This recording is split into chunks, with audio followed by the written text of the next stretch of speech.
Last week, we broke down what we think we should do.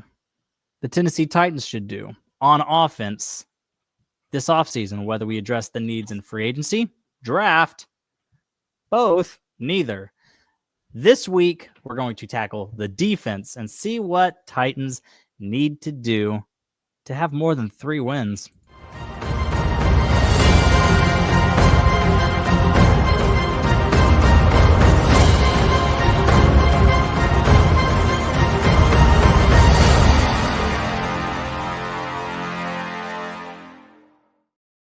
Good evening, afternoon, morning, and all that good stuff. Welcome into the Titan Bros Studio Network. Everything sounds more professional when you say network, the Titan Bros Network. But anyways, welcome in for another fantastic episode of the Titan Bros, where we, like I said in the intro, we're going to break down the defense and see what we need to do to get a little better. Welcome on in. I'm Gabriel Pilcher. This is Josiah Pilcher, my little brother and co-host, and we're ready to tear this thing up. That's dramatic. That's dramatic, but yes, let's do that. All righty. Make sure also that you're leaving a like. Make sure you're subscribing. Turn on the notification bell as well. It's especially important for us because we are very inconsistent on what day and what time we actually go live. So the best way to not miss a live stream is just to simply have those notification bells on, so that way as soon as you see "ding, Titan Bros are live," then you're like, okay. I feel like during the season we're more consistent, but a little bit. In the off season, you never know. But like even then, like I agree with you. Sorry, I keep cutting you off, but I agree with you there. But like even then, Titans will play from 1 to 4 or 12 to 3, depends on your time zone, and then we might go live right after the game, or it might be 9 o'clock at night before bedtime. So make sure you get subscribed and turn on that notification bell so that way you know. Okay, so that being said, are you ready to jump on in here? Yes, so let's jump right in with both feet. Let's start in the interior. And by interior, I just mean the defensive line, not the edge rushers. Not the edge rushers. We'll do those next. Right now, we have Big Jeff Simmons. We have T'Vondre Sweat. And that's mostly basically it. All the TK McClendons and all the, what's that guy? Joseph Day, Sebastian Joseph Day. Like all those people are free agents. So basically got 2 people. So do you want to start us off? And the question is, how do I want to fix it? Through draft or free agency? Yeah, or both. Or neither. I think I'm okay if we give him, and I don't think it would be expensive deal. If we try to re-sign Sebastian Joseph Day, I think he was a decent in the job we want him to do. I think he was okay. So if we can try to re-sign him, I'll be okay with that. I don't think it's a huge need, especially if we do that. So I guess I want to say free agency, and my free agency pick would be him. My only request is maybe Jeffrey Simmons be more consistent and a little more worth the contract he gets, but obviously, I don't know if that's going to happen or not. But I think if Jeffrey Simmons could play like he did a couple of years ago, him and Sweat, that makes a good team. I like that. Yeah, I agree, because I think Sweat's only going to get better into his second year. And not just that, but Sweat being a borderline first-round pick and Jeff Simmons probably being our most expensive player, that's a lot of capital put into that defensive line. I agree. Bring back Sebastian Joseph Day. Similar deal, similar role. Just add depth anywhere you want to do it. Mm-hmm. Whether it's a undrafted free agent or just whatever you want to do, or just bring in some 3-year vet who's a solid role player. That's what I think we should do with the defensive line. All right, let's go ahead and slide over to the edge. At the moment, we have Harold Landry. We have Arden Key. We also have Jalen Harrell, the 7th-round rookie from last year. He flashed a little bit. He did, especially in the preseason, but he not as much during the regular part of the season. But anyways, so here's what I'll say. There is so many people in Titans media who are just talking / acting like Harold Landry is going to get cut. And I don't agree with that for several reasons. One, if we were just going to cut him, we should have traded him at the deadline. Yeah. Like the Lions were really trying to replace, what's that guy? Aiden Aiden Hutchinson. Yeah, Aiden Hutchinson. I'll say Aiden O'Connell. Aiden Hutchinson. They were trying to replace him at the deadline, and we were obviously sellers. We weren't buyers, so we should have made that happen if we were just going to cut him for nothing. Now, Yeah. one. Sorry, go ahead. I was going to say two. He sadly kind of seems like Father Time's catching up with him. He's high 20s now. However, if we cut him, we'll save like 10 million, and now we'll need an edge rusher. We need 2. So yeah, we'll need 2 edge rushers. So that's going to be like a humongous need. I just don't think it's necessary. I don't understand. Like, you're going to save 10 million and use that 10 million to get a edge rusher who's not going to be as good as Harold Landry. Like, we have, I'd rather just pay Harold Landry. Yeah, I agree with you. Now, I will agree to one thing. I think Harold Landry has always made me just want a little more out of him. I would say that, but he's still not bad. Our pass rush needs more help. It doesn't need us to get rid of Harold Landry. I think maybe Harold Landry would be better if we could give him a partner that's better than On Key. Here's what I'm gonna sound like I'm talking out of both sides of my mouth a little bit because I do not want Abdul Carter, but we need ourselves another good pass rusher. We haven't had an elite edge rusher since Javon Curse, have we? Yeah. No, I don't think so. Not really. Like, we'll have solid ones like Derek Morgan or Brian Arakpo and Yeah. people like that. We've had like solid edge rushers or Harold Landry, but we have not had an elite pass rusher in 20 years. And I know Abdul Carter would be definitely that, but I'm on the, this is just, we'll talk about this more later. My opinion is get a quarterback or trade out of it. That's my opinion. And if you draft out of it, trade out of it. I don't know why I keep saying that. If you trade out of it, you're probably not going to get Abdul Carter. So I don't think unless you go back to 3, unless you go back to pick 3 with the Giants. That would work out decent. I'll be okay with that, I guess. But still, so if we could do that, then maybe, because I think we do need another pass rusher. I haven't looked at the free agency. Is there supposed to be a good one in the free agency draft? No, free agency draft. That's a thing now. Yeah, free agency. Do you know if there's a good pass? I don't know if you looked at I don't think so. I could look up Spotrac real quick, but free agency draft. Anyways, yeah, I don't even know. So you go ahead and just buffer for us. You talk edge rusher. So anyway, because you technically haven't answered the question. It's tough. Well, first of all, I have to see the names that you're gonna pull up to see if I want free agency or not. But if we do draft, to be honest, I don't want it to be a first round. I'm gonna rather be maybe a later draft pick. But if you do a third round, second round, fourth round, pass rusher, they most likely won't be elite, I would say. But yeah, I think I'm gonna pull maybe free agency rather than draft because I want number 1 and number 2 round not to go to the free agency. So I do think we need to address it. Maybe get a couple more solid players through the free agency instead of an elite player. But yeah, seeing any names over there? I'm just putting in this stuff. Unrestricted free agent. That would be it. Analysis. All right. Let's see what they pump out at me here. So far, nothing. Yeah, I'm not getting it to work right now. What's going on? All teams? No, not all positions. What is this thing doing? Edge. Yeah. Free agents. It's definitely an issue, and I feel like in our defense, that's our biggest issue, to be honest. And so I don't know why I'm so against Abdul Carter. I don't want him. I think I'd rather a quarterback or an offensive lineman in the first round.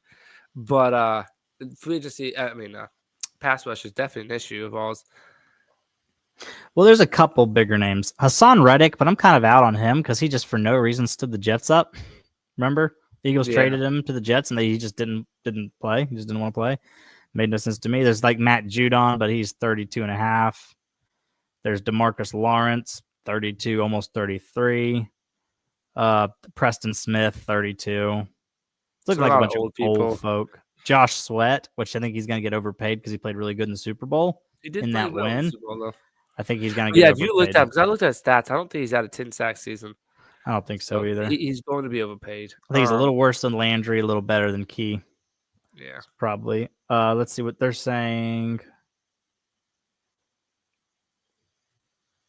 They're not saying anything as far as their contract. But yeah, so I'm gonna say free agency instead of draft, but that's just my opinion. The only reason because my first round, the second round, I already have positions I want us to pick, and it's not an edge rusher Yeah, see market value 18.8. for Sweat. That's just too high for a guy that has like 7 to 8 sacks this season. Yeah, here's the problem: tackles, wide receivers, and edge rushers are way too expensive in free agency. They just are. They are. So my official answer, now I could change. Because I actually watched a little Cam Ward tape over the weekend. But I'm ever so slightly leaning trade out of number 1 and get Abdul Carter if we could pick him up at 3. It's kind of where I'm at. 1 and 2 would be quarterback. Could be, but I also heard over the weekend someone report that the Browns aren't really in either of the quarterbacks. So if they trade away Myles Garrett, then they're absolutely taking Abdul Carter at number 2. Yeah, that would be weird for the Browns in the sense that they don't really gain anything. You just get because it's not like you give out an old guy to get a new guy, but Myles Garrett's still playing really well. So he's I mean, 29. Imagine the Browns though could get their hands on Myles Garrett and Abdul. That would be insane if they had those two. Yeah, it would be. The Browns are the most talented, terrible team that I've ever seen. They are. Yes, they are. The Browns are going to brown. But yeah, so my official answer is if we could get Abdul Carter at 3, fantastic. But if we don't get him at 3, I'm actually all in on the draft. Second round. Okay. Because, yeah, I'm not trying to pay a tier 2, maybe even tier 3 edge rusher like a Josh Sweat, pay him $18 million. And suddenly we're paying $18 million to him, $18 million to Harold Landry for 2 B level players. I'm like, that's a huge portion of our cap to get not elite production or play at the edge. I don't like that. That's dangerous. It's a very, very, very deep edge class. It's probably the best position group in this draft. So that's why if we do stick and get quarterback or somebody else, I think second round has to be edge. Either first or second round has to be an edge rusher. Has to. We have to start getting after the quarterback. I know, but I just think offense is the way to win. And I know the Eagles defense just destroyed the Chiefs offense. So this is a bad time to say this, but because I want a quarterback and receiver. That's what I want. Or a tackle. The problem is we don't have enough. We don't have enough high level draft picks is the biggest issue. Yeah, that's an issue. We just haven't hit on enough. Yeah, that's not the issue. But that's one reason I would trade down. The only reason is that would obviously give us a bunch of trade options. Yeah, I mean, think about options. I can't say your words ain't coming out good today. But like, think about it. If you were, if Treylon Burks was a hit, he's 2022, so he'd is when we draft him, so he'd still be under contract. So if him and Ridley, we'd still be kind of fine. Him, Ridley, and NWI if Burks had actually panned out. So we still wouldn't even have a need at wide receiver. If we've drafted a gazillion tackles like NPF, Dylan Radins, and all these folk, these people would hit. We wouldn't have these needs at tackle. It's because we're missing in the draft that we have so many holes. But yeah, that's my official desires. That needs to be addressed in the draft because that's one of those positions that are so expensive for B- level play.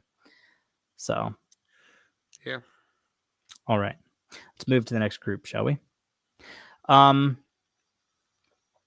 Let's go right behind them. Inside linebacker. We're taking turns going first. So inside linebackers. As of now, the only folk we have under contract would be the 2 rookies, James Williams and I can't think what the 4th round guy's name, but Cedric Gray. And then we still have Kenneth Murray for another year. Yeah, Kenneth Murray was not very good.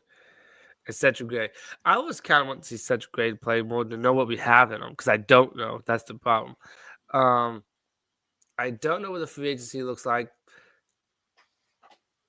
Your camera cut out, but I still hear your audio. Well, that's not very nice, is it? No, it's not. So you can try to work on that. Okay. And I'll just put it fully on me and I'll talk. So is what I think the Titans should do at edge rusher. Nope, not edge rusher. Inside linebacker.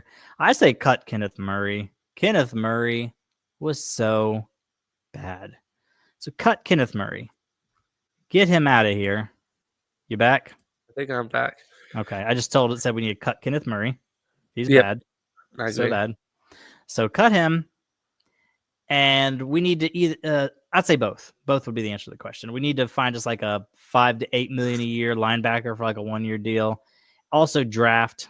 We have 2 4th-round picks. If we use one of those 4th-round picks on another linebacker, it's just simply not a premium. It's not a premium position. Yep, it's not. I agree with that. Even though we found ways to get some bad ones with Baker and Kenneth Murray. Mhm. But yeah, to be honest, I like what you said. I think we can address both a later draft pick and some free agent. I'd be okay with bringing Jack Gibbons back to be just competition, I guess. All right, so moving on from linebacker, I knew we wouldn't spend much time there. When we got 2 position groups left, we're going to go safety and we're going to go corner. So safety, the floor is yours on safety. As of now, we have Amani Hooker still. And there's a lot of folks saying we should cut Amani Hooker, and I still say for what? He's like 11. He had a good season, led the team in interceptions, like I predicted, and you predicted as well. But he's making like 11 or 12 million a year. But again, we have the money. Mm-hmm. And for some reason, safeties have gotten expensive. I don't understand that. Yeah, there's a couple of like positions are getting too expensive. That's true. That's true. And the cap just rose again by another 15, 20 million. So, yeah, cornerback, not cornerback, safety. I say Amani Hooker. I just told you to answer. Yeah, I said so. Go ahead. I just keep talking. I think keep Amani Hooker. I like Amani Hooker. And then I don't know if he wants to come back, but I like the Amani Hooker and Diggs. I like that combination. I said we bring him back and have what we started off, because I think they both did good when they played together, which wasn't as long as I would like, but I say bring it back. That's what I say. So I guess free agency is my answer. I agree with you. Maybe slightly. I'm going to say both. If Quandre Diggs wants to come back, I say bring him back, because I agree with you. He was actually pretty dang good. I mean, he was only 5'9", and he's in his 30s. Which I also am 5'9" and in my 30s. But anyways, and I'm fantastic. Maybe not NFL level, but but anyways, so I agree. Bring back Quandre Diggs for another 1 year, because we didn't give him much money either. And it's not like he did anything last year that would make, all right, now I deserve 10, 11, 12 million, So bring him back for a cheap deal. Even if he wanted like 6 or 7, I'd be okay with that. Monty Hooker, don't cut him. There's no reason to cut him. And maybe we do have 2 4th-round picks. Like I said, maybe use a 4th-round pick on a safety, because we do need a future, because Hooker's pushing 30. Quandre Diggs is quite past 30. Yeah, so we do need to get younger there. So that's my input on safety. We're flying through these position groups because I knew there's not a quarterback, which is such a huge thing for us. That's fine. Not every video has to be a half an hour. Or 40-something minutes like last week. But lastly, cornerback. And I can't believe I'm saying this. I've said it a couple times in the last couple months of videos. We're actually good, in my opinion, good on the cornerback group as long as we're healthy. Bring back Darrell Baker. Have him and Jarvis Brownlee Jr. as the depth first man off the bench. And give me Cheeto, give me L'Jarius Sneed, and give me Roger McCreary. That is a fantastic corner group if they're healthy. Yeah, no changes. I like it. My only issue is that Uzier doesn't stay healthy, and Sneed wasn't healthy most of this year. Hopefully that's not a thing, because I know he has bad knees and stuff like that. So hopefully it was a quad injury. So it was actually is it the quad injury that kept him out? Yeah. Apparently it was. They thought it was a bruise, but it was much worse than a bruise. So they just set him. That's just a 1 year thing, and he'll be back. But I would say, if healthy, I like it, but I just don't know if he'll be healthy. But yeah, I think it was a good cornerback and crew team, though. I think some people was unnecessarily harsh on Sneed when he was healthy. I agree with you. He got burned a couple of times by Tyreek Hill on deep balls, but was underthrown because of Snoop Huntley playing quarterback. Yeah. But I'm like, who doesn't get burnt by Tyreek Hill? I think that was bad on Denon Wilson. I agree. No one over the top of the hill at all. L'Jarius Sneed is very, very physical, very in your face. But when Tyreek Hill's just streaking down the sidelines on a go route, I mean, yeah, you can't just have Sneed and expect Sneed to go step with him. I thought that was more of a coaching issue than a Sneed thing. But I agree with you. If the cornerbacks are healthy, we have a good cornerback room, which we don't normally have. So I like the cornerback. So I say bring everyone back. And everyone's still under contract, right? Mm-hmm. So so we don't 2 more years. So we don't really have to address it through free agency or Yeah. draft. Now, Roger McCreary is going to be going into a contract year. And I feel like he's one of those people we're just not going to re-sign because I think he's played really solid. So for no reason at all, he's going to want 15, 16 million a year. Yeah, probably. And he's a slot corner. Like He does good. He does good in that position, but he does. But like if he has a pretty good outside corner, I'd give him a 15, 16 million dollar a year deal. But it's just in the slot. I feel like that's the easiest corner position to play. I feel like is Brownlee either. He's either okay, yeah. So that. Either last year it was outside. He was good. He needs to cut down the penalties a little bit. Yeah, but some of the penalties were bull crap. Like I remember the one interception he got, he was like shielding the guy off with his body and then jumped up ahead to get the interception. It was a beautiful play. And they were saying that was a pass interference. I'm like, that was beautiful. You held him off with your body and then sprinted ahead and got the pick. But I thought he had a really, really good season, especially for being a 5th round pick, was it?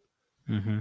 Yeah, so that was a hit by Ran Carthon. Ran Carthon, yeah. Thanks, Ran Carthon, for that one. That would be weird if you pick these guys and you really want to see how they turn out, and then they kick you out the door and you don't even get to see.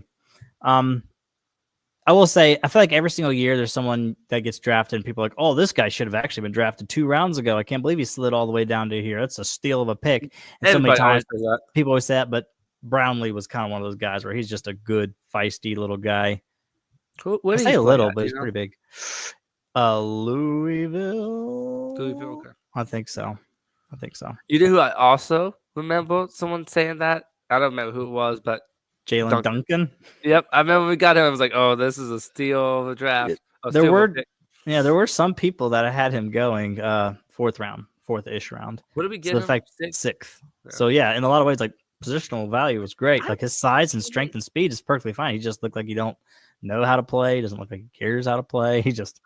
I would say for some reason, in some positions you could get late picks of whatever, and they're good. But I feel like late round tackles never work out. No. Like you can even get a late round guard like Trey Smith, who we're kind of have on our wish list. He was a 6th round guard. Yeah, guards. I like Nate Davis. All right, he was a 3rd round. Yeah, and apparently he was just terrible for the Bears. Was he? Yeah, hurt a lot. Which was hurt a decent amount for us, but yeah, maybe it was a scheme thing. But he was hurt a lot and just not great. But I will say another late round pick that people were saying was a steal was Amani Hooker. He was a 4th round pick, and I would say he safety is a position. Linebackers and safeties is positions, and running backs is the 3 positions I think you could get good value in late round picks. And tight ends. In fact, I think one of the worst value you're ever going to get is tight ends in the 1st round. How many generational talents are in the 1st round at tight end? I 1000% agree. Now Brock Bowers is trying to make that's a lie on that one, but I agree with you most of the time. That is true. Yeah, because like the one I always remember, Kyle Pitts was supposed to be generational, and he's just struggled. Yeah, I work with a Falcon fan who does not like Kyle Pitts. He says he thinks it's just this one guy who says this, but he says he thinks Kyle Pitts got all the talent. He just has the horrible work ethic, and that could be it. It could be because there's been different head coaches, different offensive coordinators, and it's still all the same. But then like another one is OJ Howard. He was supposed to be the next big, great, amazing thing, and he's just kind of been, or like even Dalton Kincaid for the Bills, 1st round tight end, and he's just fine. Right. He's not terrible. I'm gonna look up his stats real quick. Make you lie. Yeah, he's gonna have like 900 yards and 8 touchdowns. Let's say Dalton Kincaid. Let's go to Wikipedia. Wikipedia never lies. NFL career statistics. 673 his rookie year, which I guess is fine. Was actually pretty good. But then like last year, he was just 13 games played. Only 9 of them started. 448 yards and 2 touchdowns. Yeah. Like we got more out of that from Chig. I think so. Dang it. I didn't even check that part. I'm pretty sure he's a 1st round pick. It's either 1st or 2nd. He was drafted, 1st round, 25th overall. Yeah, and we got more from Chig Okonkwo. So anyways. So that being said, that's pretty much it on our defense. Yeah. I'll go ahead and do the special teams. I don't think it's going to take very long. Bring back Morgan Cox, the long snapper. Bring back Stonehouse, the punter.